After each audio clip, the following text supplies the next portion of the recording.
힘들어서 못 살겠다는 고통 어린 아우성을 들으셨습니까? 개발 독재 시대 압축 성장을 위해 몰아준 각종 인허가 등 특혜와 독과점적 지위, 우리 국민들의 저임금, 수출 기업만을 위한 고환율 정책, 심지어 망하면 공적 자금 투입까지 그렇게 국민들과 경쟁자의 땀과 눈물을 대가로 커온 재벌 대기업들은 정치 민주화 이후 시장의 자유라는 미명하에 불공정하게 축적한 경제력을 기득권화한 상태에서 국가와 정치 권력으로부터 통제를 벗어나 버렸습니다. 아니, 정경련이라는 괴물단체를 만들어서 각종 압박과 로비까지 대놓고 하고 있습니다. 그들은 이제 그 기득권을 남용하고 경영 효율화, 경영 혁신이라는 기치하에 광범위한 아웃소싱과 자동화를 통해서 이익의 독점화, 위험과 부담의 사회화를 버젓이 행하고 있습니다. 이를 견제하여 국민들의 고통을 완화해야 할 정부와 우리 정치권은 그 임무를 소홀히 한 채 방임하거나 심지어 공조해 왔습니다. 이제 과감하게 변해야 합니다. 과감하고 강력한 경제 민주화를 통해 양극화를 해소하고 경제의 조화를 통해서 활력을 일으켜 세워야 합니다. 그렇지 않으면 우리 사회는 더 이상 지속 가능하지 않을 것입니다.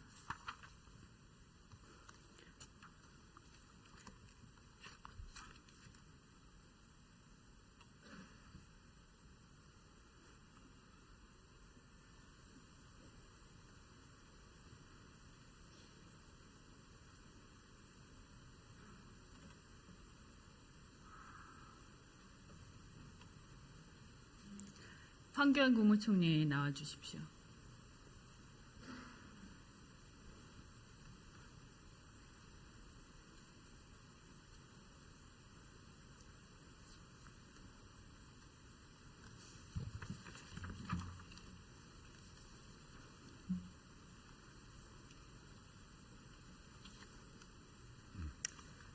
화면을 봐주시기 바랍니다.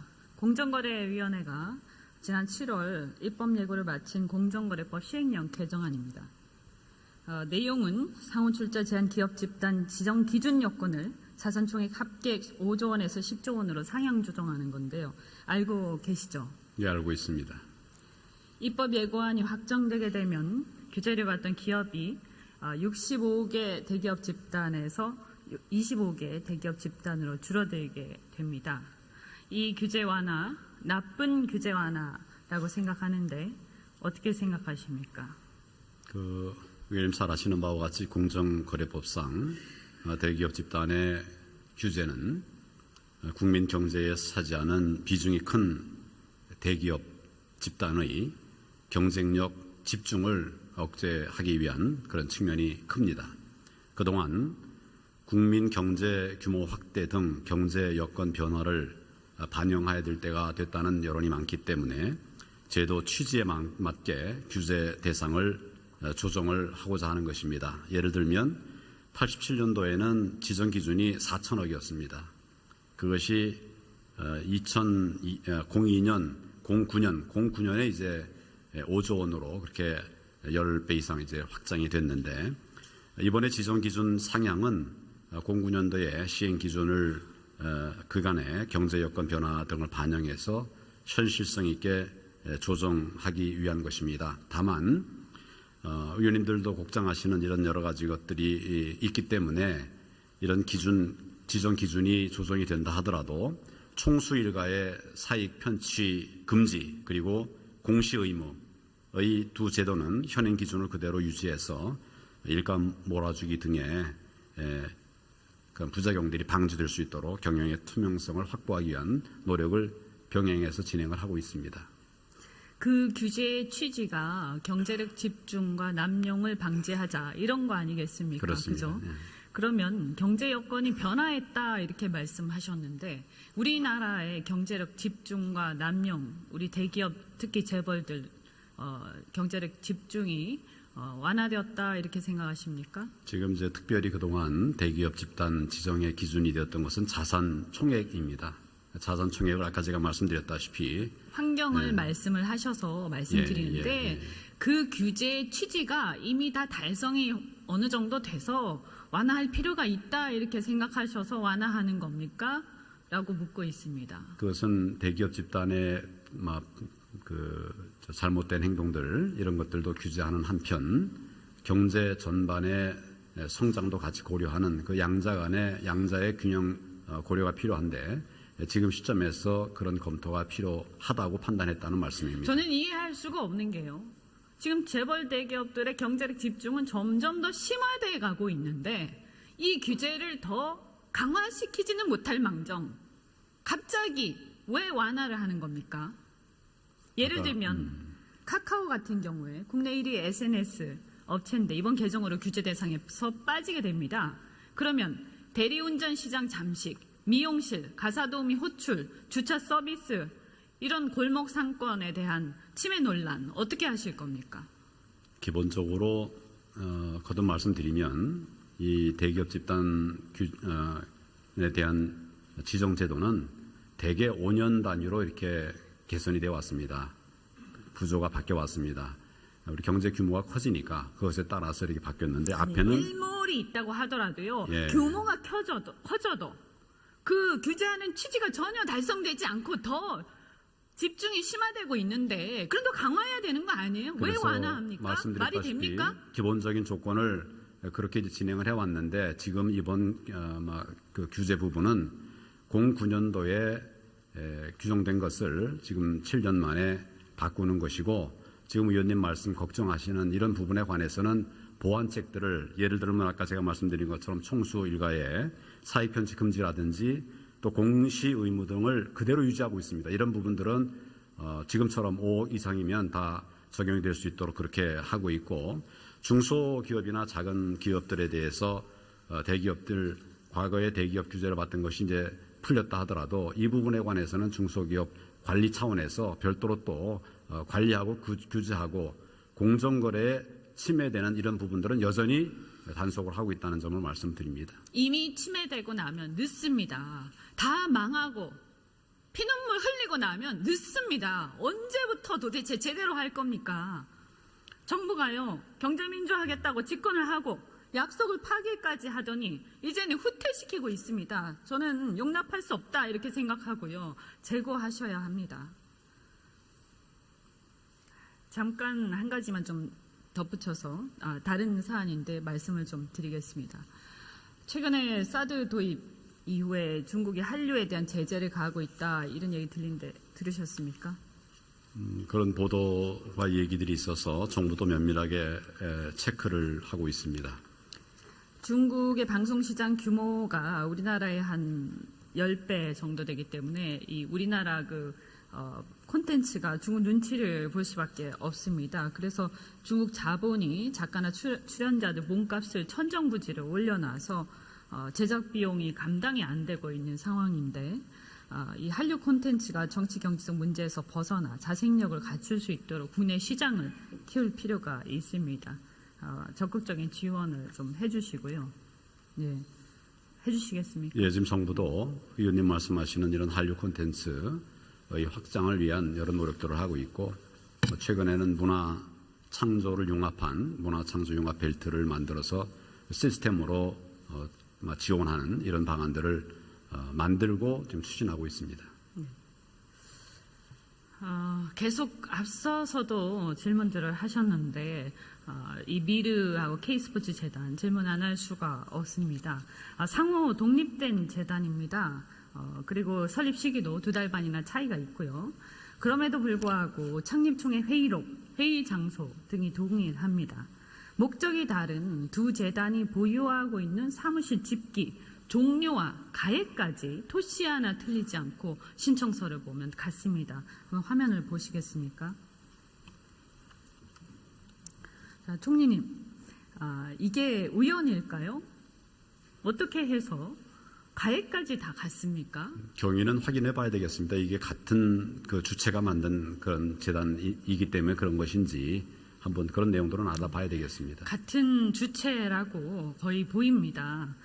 여러 가지 얘기들이 있었습니다. 앞에서 정권 실세 외압이 있었지 않느냐 이런 얘기들도 있었고요. 그런데 바로 앞전에 질문할 때 어떤 이익이 있어서 기업들이 알아서 내지 않았겠냐, 무슨 외압이 있었겠냐 이렇게 말씀을 하셨죠. 맞습니까? 경제적인 이익들이 기업들은 판단의 기준입니다. 예, 당연합니다. 그냥 공짜가 있을 리가 없습니다. 그래서 저는 더 심각하다 이렇게 생각합니다. 미르재단 설립이 있던 작년 10월 26일 그리고 K스포츠재단 설립이 있던 올해 1월 정부는 그 어느 때보다도 쉬운 해고 노동개혁안을 마무리하기 위해서 힘썼습니다. 화면을 보시면 노동개혁안은 그즈음인 2014년 11월 전경련이 정부의 민원으로 제출하고 계속해서 떠들어댑니다. 기억하고 계시죠? 공정 인사를 위한 정부의 노력은 정부가 노동개혁 차원에서 모든 역량을 기울여서 추진하고 있는 그런 과제입니다. 네, 어쨌든 민원으로든 어쨌든 그런 주장을 해왔고요. 그래서 저는 이 두 재단에 빠르게 모인 비상식적인 모금, 노동개혁과 규제 완화의 대가였다라고 생각을 합니다. 그것이 물론 어떤 일치돼서 딱 이렇게 대가는 아니라 할지라도 큰 틀에서 보면 대가성이 있습니다. 그래서 이것은 사실은 어떻게 보면 굉장한 문제라고 생각합니다. 정경유착의 산물입니다. 어떻게 생각하십니까? 제가 지금까지 파악한 그런 내용으로는 보도된 내용이 사실이 아니다 그렇게 알고 있고, 지금 정부 조직이라고 하는 것이 지금 의원님 생각하시는 과거와는 전혀 다른 그런 시스템입니다. 그리고 정보가 얼마나 공개가 되어 있습니까? 그런 측면에서 좀 여러 가지 좀 신중한 이런 판단이 저희들에게는 필요하다고 생각합니다. 제가 말씀드리는 것은 노동개혁 해줄래?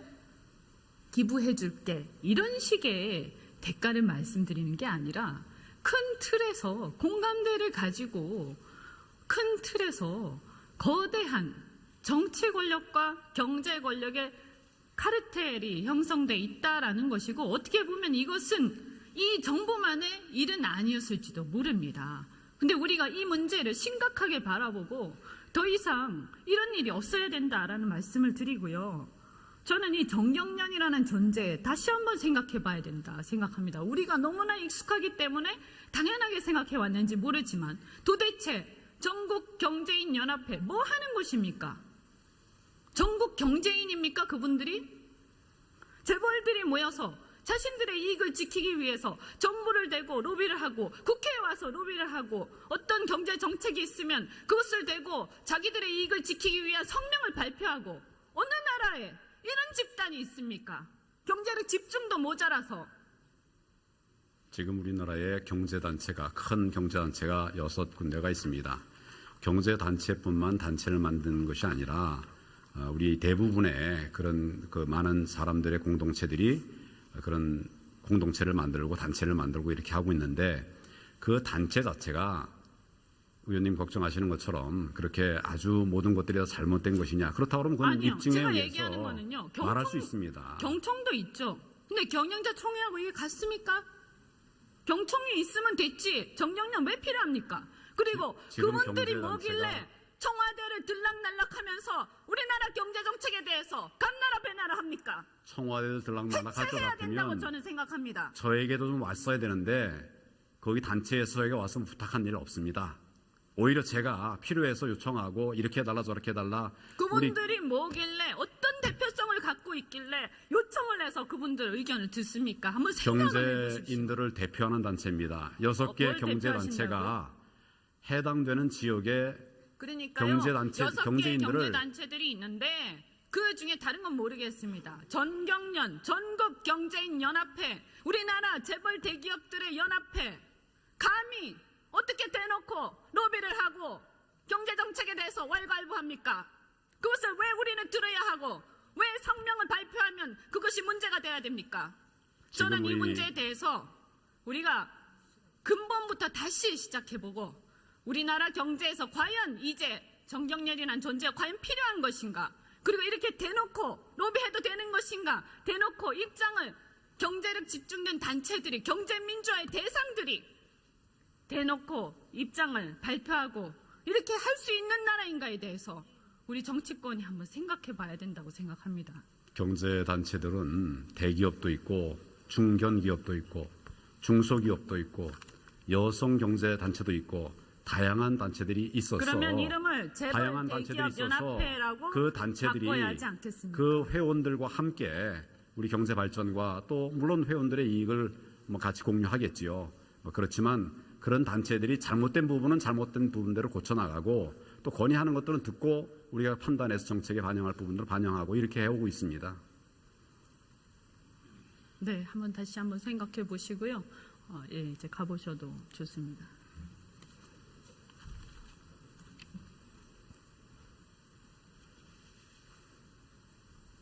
네. 경제부총리 나와 주십시오.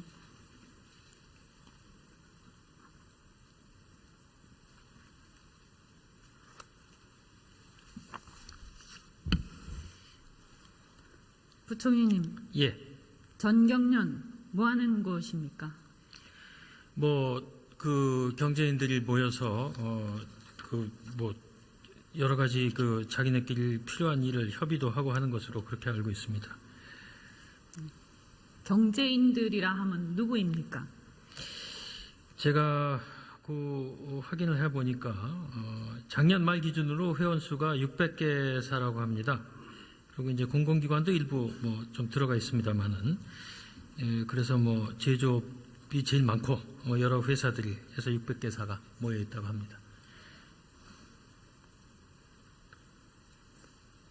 재벌 대기업들이 자신들의 이익을 지키기 위해서 이익 집단을 형성하고 정부와 국회 감나라 배나라 하면서 이런 것들 더 이상 묵과해서는 안 된다고 생각합니다. 그런 존재, 그렇게 해서 기부금 모아서 정치권에 줄대고 정부에 줄대고 이런 정경유착 이제 더 이상 있어서는 안 된다고 생각합니다. 자발적으로 해체해야 되지 않겠습니까? 글쎄 전경련 내부가 기업들이 회원사들이 그야말로 해체를 해야겠다 그러면 그것은 가능하겠습니다만은 제가 정부를 대표해서 어느 나라에, 지구상 어느 나라에 이런 단체가 있습니까? 제대로 된 나라에. 일본이 아마 비슷한 단체가 있다고 들었습니다. 일본의 경단련은 지금 경총과 같은 역할을 하고 있습니다. 그렇죠? 예, 그거 좀 더 예. 자세히 알아봐야겠습니다. 노사 협의를 할 때 경총과 같은 역할을 하고 있습니다. 예. 그 성격이 많이 달라졌습니다. 지금 필요합니까? 개발 독재 시대도 아닌데요. 글쎄요, 이게 처음 결성될 때 의미를 제가 다시 그걸 이렇게 지금 다 기억을 할 수 있는 처지에 있지는 않습니다만. 큰 틀에서 보면 거대한 담합 아닙니까? 왜냐면 그 담합이라고 하면은 정의를 가지고 따지면 그렇지만 그래서 제가 큰 틀이라고 말씀을 드렸습니다. 예, 의미하시는 바를 짐작은 하겠습니다만은 또 실제로 회원사들이 자기네끼리 모여서 뭔가를 하겠다는 것을 정부의 입장에서 이러고 저러고 할 수는 없다고 생각을 합니다. 네. 만약에 그렇다고 한다면 이제 더 이상 정부가 정경련을 어떤 구체적인 특권을 가진 단체로 인정하고 파트너로 자꾸 대우해주면 안 된다고 생각합니다.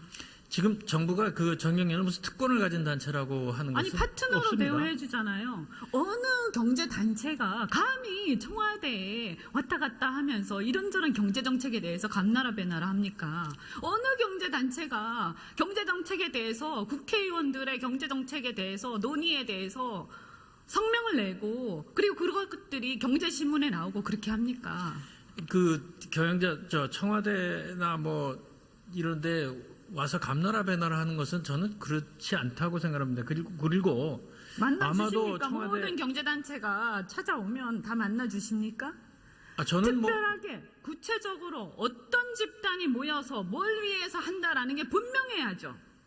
예, 저는 뭐 전경련이 저한테 찾아온 적이 없습니다만은 아마 의원님이 청와대에서 뭐 예를 들어 무역투자진흥회의나 이런 회의에 전경련 회장이 참석하는 것을 말씀하신다면 굉장히 정체불명 아닙니까 사실은? 아니 그러니까 어떤 산업을 대표하는 것도 아니고 어떤 대표성을 갖고 있습니까? 그죠? 그 전국경제인연합회가 그래도 역사가 있고 예, 역사는 있습니다. 그때 옛날에 개발 독재 시대에 필요했습니다. 그래서 만들어졌지만 지금 와서 필요합니까? 지금 와서. 저는 그 단체가 아까도 제가 계속 말씀을 드리자면 청와대에서는 회의에 참석을 할 때는 전경련만 오는 것이 아니고 예를 들면 무역협회라든가 또 대한상공회의소라든가 다 이런 중소기업협동조합중앙회라든가 이런 게 같이 오고 있습니다. 그래서 전경련만 불러다가 무슨 아니, 뭐 그 파트너로 사람들 빼고 나머지 중소기업 뭐 협동조합이라든가 그런 데는 부르셔도 제가 그 얘기 드린 건 아니니까요. 아니 제 말씀은 전경련만은 무슨 파트너로 우리가 뭐 아니 특권- 이상하지 않습니까? 우리가 익숙하게 생각했지만 이제 다시 한번 생각해 보십시오. 과연 이게 무엇을 위한 것이고 누가 모인 것이고 어떤 것을 지향하는 것이고 이것이 드러내놓고 대놓고 활동하고 이익집단으로서 우리 국민들 앞에 떳떳하게 이제 지금 이 시대에 필요한 단체인 것인가? 그리고 그 정도의 힘을 가지는 것이 당연한 것인가? 한번 근본적으로 생각해 보시고요. 이제는 생각할 때가 됐다라고 생각을 합니다. 시간이 많지 않아서 예. 간단하게 말씀을 드리겠습니다. 지금 소득 불평등 굉장히 심각한 상황인데요. 우리 소득세 그리고 법인세 누진율을 좀 높여야 한다 이렇게 생각을 합니다. 어떻게 생각하십니까? 예, 그 소득세의 경우는 이미 우리나라 소득세도 누진도가 결코 뭐 국제 비교를 한다든가 이것이 물론 국제 비교라는 것이 뭐 꼭 무슨 어떤 정답이 있어서 하는 것이 아니기 때문이긴 합니다만 누진도가 결코 낮다고 생각을 하지 않고요. 법인세의 경우는 누진 구조를 채택하고 있는 나라가 오히려 적은 편입니다. 우리는 3단계 누진 구조를 하고 있기 때문에 그런 그것만 따로 따져본다면 오히려 누진도가 상당히 높다. 이렇게 말씀을 드릴 수도 있습니다. 법인세의 경우는. 그 누진율을 이제 고소득층으로 가면 누진도가 그렇게 높지가 않습니다. 우리나라가요. 그건 알고 계시죠?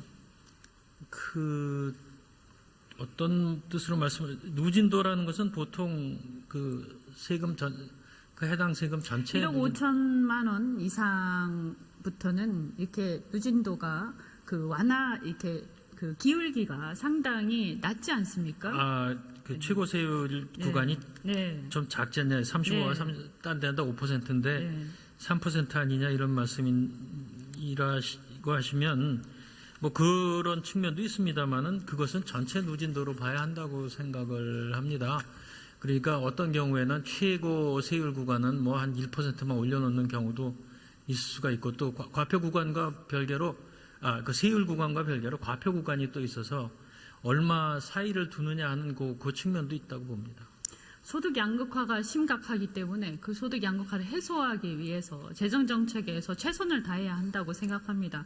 예. 소득 재분배 기능이 제대로 이루어지고 있는지 살펴봐 주시기 예, 바랍니다. 뭐 지금 우리 재정 지출이 아직 예를 들면 복지 지출이 아직 그야말로 선진국 수준에 도달하지 못한 것 때문에 아마 재분배 구조가 아직은 선진국하고 비교하면 약할지 모르겠습니다. 그런데 의원님도 잘 아시다시피 이것이 지금 있는 구조로만 가더라도 조만간 선진국 평균 수준으로 가기 때문에 그것을 또 감안해야 한다고 봅니다. 하여튼 우리가 지금 있는 구조 하에서도 복지 지출을 좀 더 효율화하고 누수를 막고 해서 재정 지출의 그 소득 재분배 효과를 높이는 노력을 해야 된다는 데 대해서는 저도 동의를 합니다. 들어가셔도 좋습니다.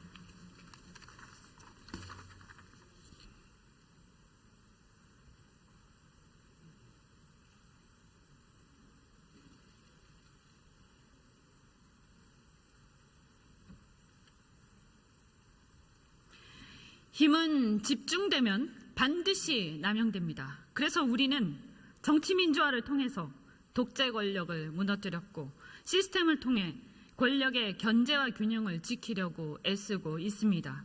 마찬가지로 시장에서도 힘이 집중되면 남용되고 승자 독식의 시장은 활력을 잃고 침체하게 됩니다. 이제 정치 권력이 경제 민주화를 통해 이 시장의 조화와 활력을 만들어야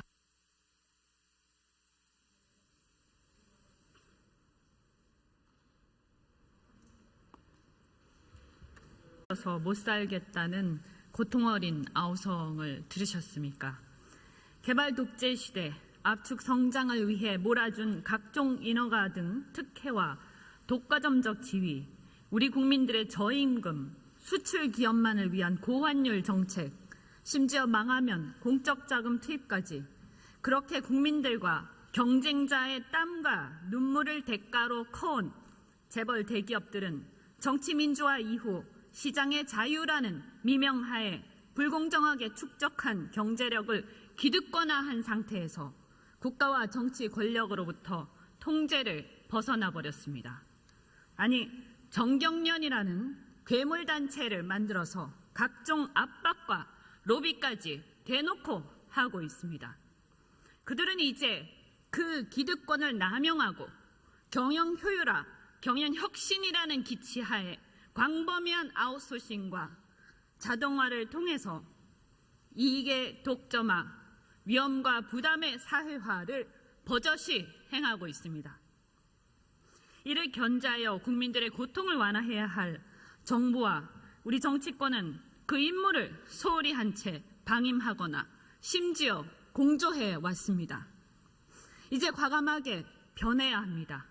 과감하고 강력한 경제 민주화를 통해 양극화를 해소하고 경제의 조화를 통해서 활력을 일으켜 세워야 합니다. 그렇지 않으면 우리 사회는 더 이상 지속 가능하지 않을 것입니다.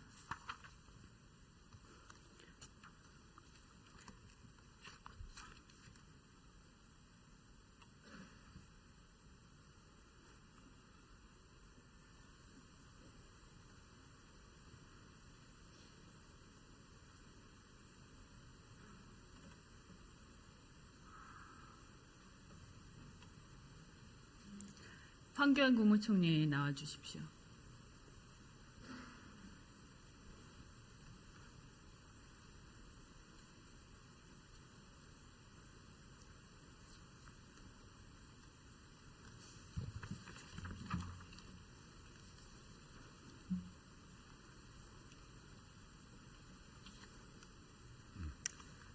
화면을 봐주시기 바랍니다. 공정거래위원회가 지난 7월 입법 예고를 마친 공정거래법 시행령 개정안입니다. 내용은 상호 출자 제한 기업 집단 지정 기준 요건을 자산총액 합계 5조 원에서 10조 원으로 상향 조정하는 건데요. 알고 계시죠? 예, 알고 있습니다. 입법 예고안이 확정되게 되면 규제를 받던 기업이 65개 대기업 집단에서 25개 대기업 집단으로 줄어들게 됩니다. 이 규제 완화, 나쁜 규제 완화라고 생각하는데 어떻게 생각하십니까? 의원님 잘 아시는 바와 같이 공정거래법상 대기업 집단의 규제는 국민 경제에 차지하는 비중이 큰 대기업 집단의 경쟁력 집중을 억제하기 위한 그런 측면이 큽니다. 그동안 국민 경제 규모 확대 등 경제 여건 변화를 반영해야 될 때가 됐다는 여론이 많기 때문에 제도 취지에 맞게 규제 대상을 조정을 하고자 하는 것입니다. 예를 들면 87년도에는 지정 기준이 4천억이었습니다.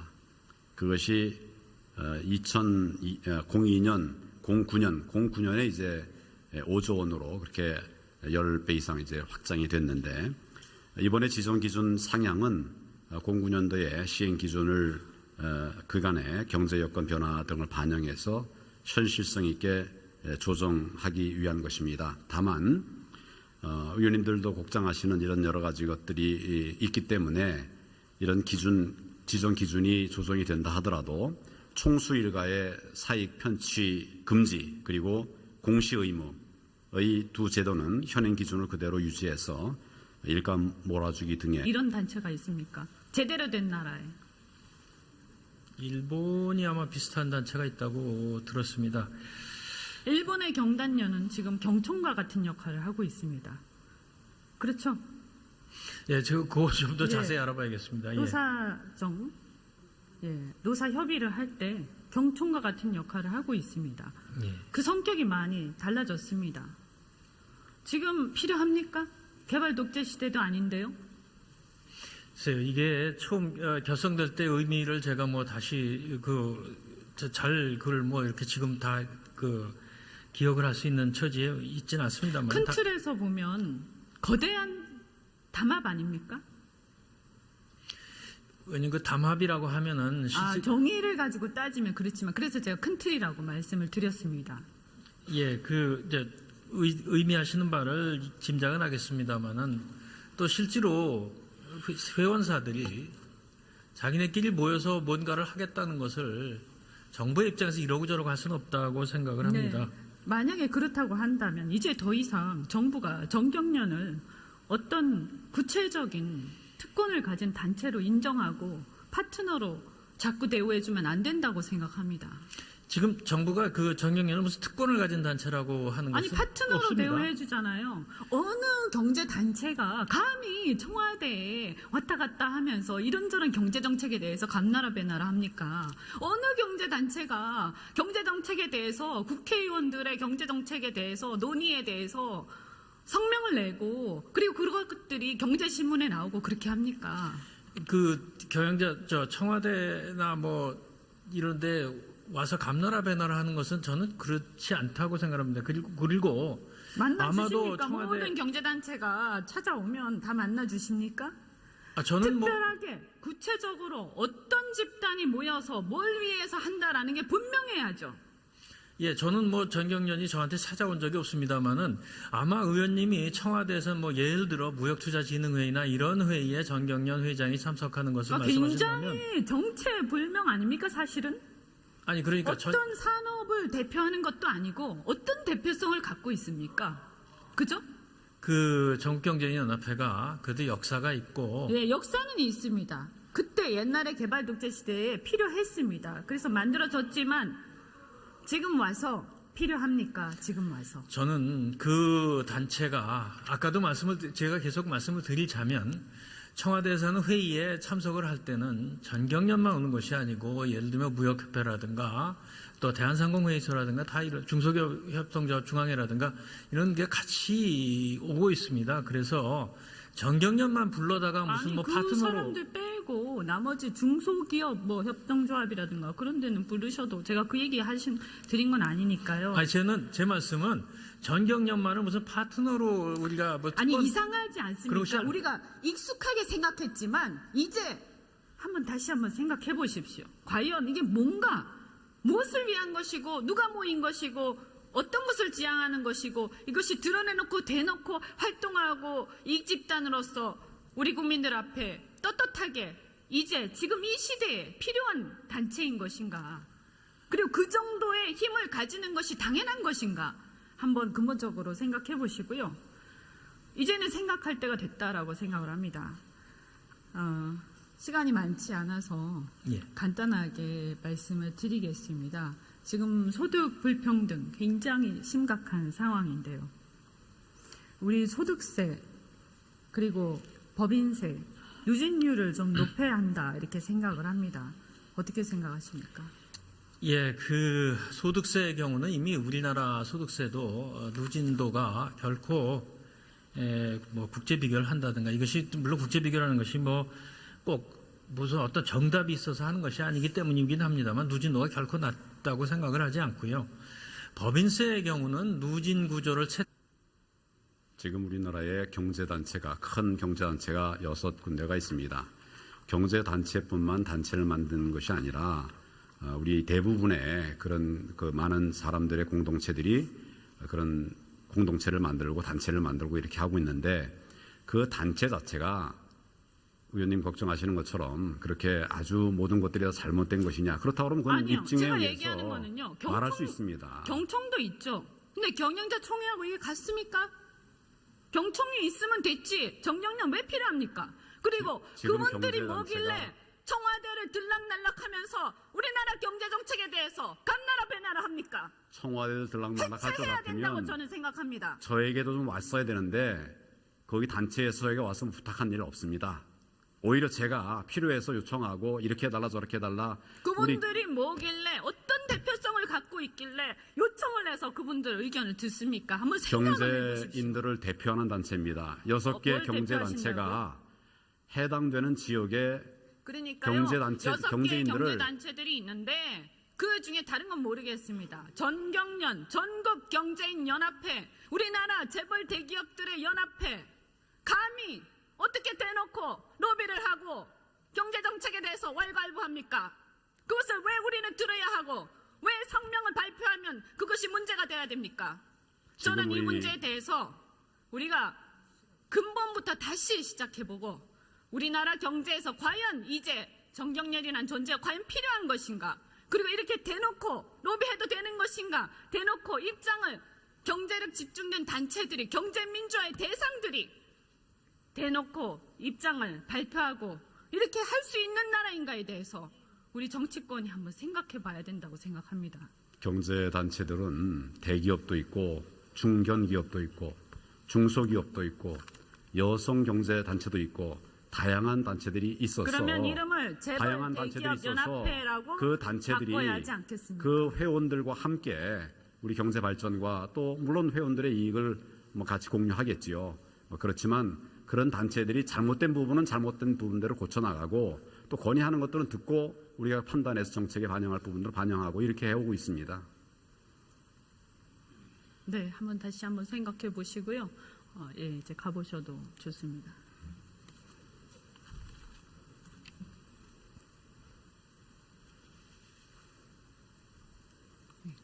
경제부총리 나와 주십시오.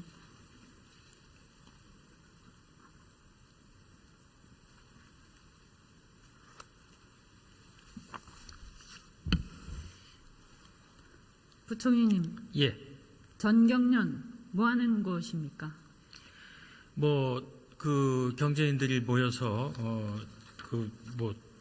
여러 가지 자기네끼리 필요한 일을 협의도 하고 하는 것으로 그렇게 알고 있습니다.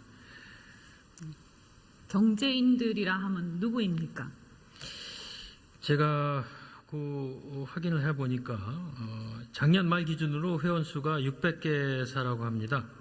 그리고 이제 공공기관도 일부 좀 들어가 있습니다만은 그래서 제조업이 제일 많고 여러 회사들이 해서 600개사가 모여 있다고 합니다. 재벌 대기업들이 자신들의 이익을 지키기 위해서 이익 집단을 형성하고 정부와 국회 감나라 배나라 하면서 이런 것들 더 이상 묵과해서는 안 된다고 생각합니다. 그런 존재, 그렇게 해서 기부금 모아서 정치권에 줄대고 정부에 줄대고 이런 정경유착 이제 더 이상 있어서는 안 된다고 생각합니다. 자발적으로 해체해야 되지 않겠습니까? 글쎄 전경련 내부가 기업들이 회원사들이 그야말로 해체를 해야겠다 그러면 그것은 가능하겠습니다만은 제가 정부를 대표해서 어느 나라에 지구상 어느 나라에 그 부작용들이 방지될 수 있도록 경영의 투명성을 확보하기 위한 노력을 병행해서 진행을 하고 있습니다. 그 규제의 취지가 경제력 집중과 남용을 방지하자 이런 거 아니겠습니까? 그렇습니다. 그죠? 네.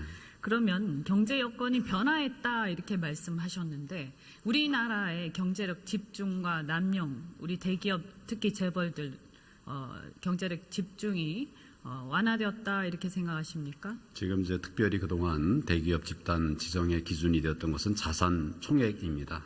자산 총액을 아까 제가 말씀드렸다시피 환경을 말씀을 하셔서 말씀드리는데 그 규제의 취지가 이미 다 달성이 어느 정도 돼서 완화할 필요가 있다 이렇게 생각하셔서 완화하는 겁니까? 라고 묻고 있습니다. 그것은 대기업 집단의 잘못된 행동들 이런 것들도 규제하는 한편 경제 전반의 성장도 같이 고려하는 그 양자 간의 양자의 균형 고려가 필요한데 지금 시점에서 그런 검토가 필요하다고 판단했다는 말씀입니다. 저는 이해할 수가 없는 게요. 지금 재벌 대기업들의 경제력 집중은 점점 더 심화되어 가고 있는데 이 규제를 더 강화시키지는 못할 망정 갑자기 왜 완화를 하는 겁니까? 예를 들면 카카오 같은 경우에 국내 1위 SNS 업체인데 이번 개정으로 규제 대상에서 빠지게 됩니다. 그러면 대리운전 시장 잠식, 미용실, 가사도우미 호출, 주차 서비스 이런 골목 상권에 대한 침해 논란 어떻게 하실 겁니까? 기본적으로 거듭 말씀드리면 이 대기업 집단에 대한 지정 제도는 대개 5년 단위로 이렇게 개선이 되어 왔습니다. 구조가 바뀌어 왔습니다. 우리 경제 규모가 커지니까 그것에 따라서 이렇게 바뀌었는데 앞에는 일몰이 있다고 하더라도요. 예. 규모가 커져도 그 규제하는 취지가 전혀 달성되지 않고 더 집중이 심화되고 있는데 그래도 강화해야 되는 거 아니에요? 왜 그래서 완화합니까? 말이 말씀드렸다시피 됩니까? 기본적인 조건을 그렇게 이제 진행을 해왔는데 지금 이번 그 규제 부분은 09년도에 규정된 것을 지금 7년 만에 바꾸는 것이고 지금 의원님 말씀 걱정하시는 이런 부분에 관해서는 보완책들을 예를 들면 아까 제가 말씀드린 것처럼 총수 일가의 사익 편취 금지라든지 또 공시 의무 등을 그대로 유지하고 있습니다. 이런 부분들은 지금처럼 5억 이상이면 다 적용이 될 수 있도록 그렇게 하고 있고 중소기업이나 작은 기업들에 대해서 대기업들 과거에 대기업 규제를 받던 것이 이제 풀렸다 하더라도 이 부분에 관해서는 중소기업 관리 차원에서 별도로 또 관리하고 규제하고 공정거래에 침해되는 이런 부분들은 여전히 단속을 하고 있다는 점을 말씀드립니다. 이미 침해되고 나면 늦습니다. 다 망하고 피눈물 흘리고 나면 늦습니다. 언제부터 도대체 제대로 할 겁니까? 정부가요 경제민주화하겠다고 집권을 하고 약속을 파기까지 하더니 이제는 후퇴시키고 있습니다. 저는 용납할 수 없다 이렇게 생각하고요. 제고하셔야 합니다. 잠깐 한 가지만 좀 덧붙여서 다른 사안인데 말씀을 좀 드리겠습니다. 최근에 사드 도입 이후에 중국이 한류에 대한 제재를 가하고 있다 이런 얘기 들리는데 들으셨습니까? 그런 보도와 얘기들이 있어서 정부도 면밀하게 체크를 하고 있습니다. 중국의 방송시장 규모가 우리나라의 한 10배 정도 되기 때문에 이 우리나라 콘텐츠가 중국 눈치를 볼 수밖에 없습니다. 그래서 중국 자본이 작가나 출연자들 몸값을 천정부지를 올려놔서 제작 비용이 감당이 안 되고 있는 상황인데 이 한류 콘텐츠가 정치 경제적 문제에서 벗어나 자생력을 갖출 수 있도록 국내 시장을 키울 필요가 있습니다. 적극적인 지원을 좀 해주시고요.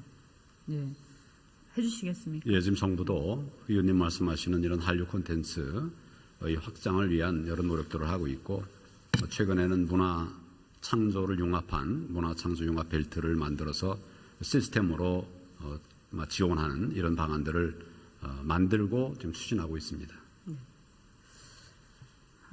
계속 앞서서도 질문들을 하셨는데 이 미르하고 K스포츠 재단 질문 안 할 수가 없습니다. 상호 독립된 재단입니다. 그리고 설립 시기도 2달 반이나 차이가 있고요. 그럼에도 불구하고 창립총회 회의록, 회의 장소 등이 동일합니다. 목적이 다른 두 재단이 보유하고 있는 사무실 집기, 종료와 가액까지 토시 하나 틀리지 않고 신청서를 보면 같습니다. 그럼 화면을 보시겠습니까? 자, 총리님, 이게 우연일까요? 어떻게 해서 가액까지 다 같습니까? 경위는 확인해 봐야 되겠습니다. 이게 같은 그 주체가 만든 그런 재단이기 때문에 그런 것인지 한번 그런 내용들은 알아봐야 되겠습니다. 같은 주체라고 거의 보입니다. 여러 가지 얘기들이 있었습니다. 앞에서 정권 실세 외압이 있었지 않느냐 이런 얘기들도 있었고요. 그런데 바로 앞전에 질문할 때 어떤 이익이 있어서 기업들이 알아서 내지 않았겠냐, 무슨 외압이 있었겠냐 이렇게 말씀을 하셨죠. 맞습니까? 경제적인 이익들이 기업들은 판단의 기준입니다. 예, 당연합니다. 그냥 공짜가 있을 리가 없습니다. 그래서 저는 더 심각하다 이렇게 생각합니다.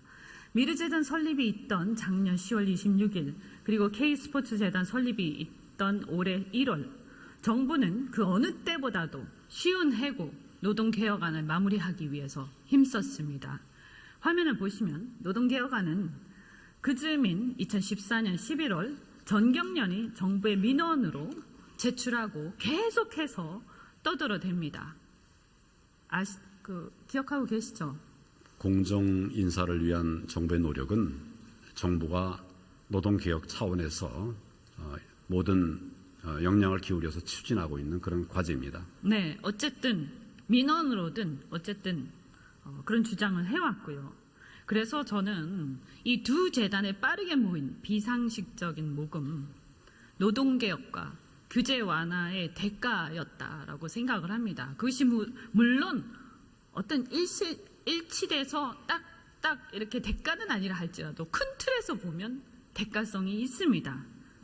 그래서 이것은 사실은 어떻게 보면 굉장한 문제라고 생각합니다. 정경유착의 산물입니다. 어떻게 생각하십니까? 제가 지금까지 파악한 그런 내용으로는 보도된 내용이 사실이 아니다. 그렇게 알고 있고, 지금 정부 조직이라고 하는 것이 지금 의원님 생각하시는 과거와는 전혀 다른 그런 시스템입니다. 그리고 정보가 얼마나 공개가 되어 있습니까? 그런 측면에서 좀 여러 가지 좀 신중한 이런 판단이 저희들에겐 필요하다고 생각합니다. 제가 말씀드리는 것은 노동개혁 해줄래?